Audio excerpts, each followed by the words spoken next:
গত মে মাসে ইংল্যান্ডে গিয়েছিল, লন্ডন থেকে স্কটল্যান্ড, স্কটল্যান্ড থেকে আবার লন্ডন, লন্ডন থেকে আমেরিকা, আমেরিকা থেকে কানাডা হয়ে বাংলাদেশে আসছে। শুনে নেন, লন্ডনে একটা বিশাল মসজিদ আছে, এগুলো ইস্ট লন্ডন মসজিদ।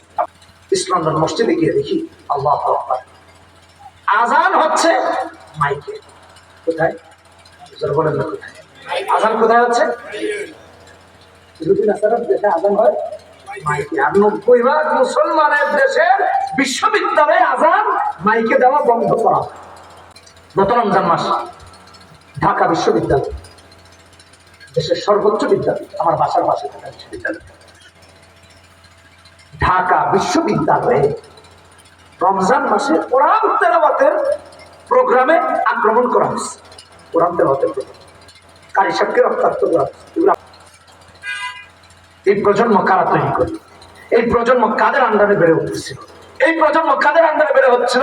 যারা ঢাকা বিশ্ববিদ্যালয়ে কোরআন তেলাওয়াতের মঞ্চে আক্রমণ করেছে। আপনার আমার সন্তান, নয়তো আপনার আমার ভাই, নয়তো আপনার আমার অনেক ছোট ভাই। এই তো কারা আমাদেরকে এই লিখ দিয়েছে, কারা, কাদের ছত্র ছড়া এগুলা হয়।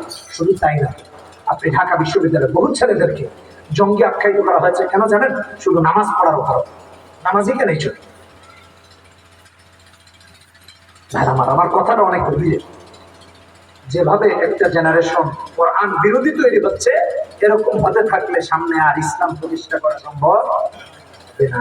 আর এখান থেকে যদি আমরা ঘুরে দাঁড়িয়ে আমাদের সন্তানদেরকে দিন শিখাই, কোরআন শিখাই, তাহলে ইনশাআল্লাহ সামনে একটা প্রজন্ম তৈরি হবে যারা ইহুদি নাসারার দালালি করতে আসবে, ওদেরকে জুতা পেটা করে চেয়ার থেকে নামায় আসবে। ঠিক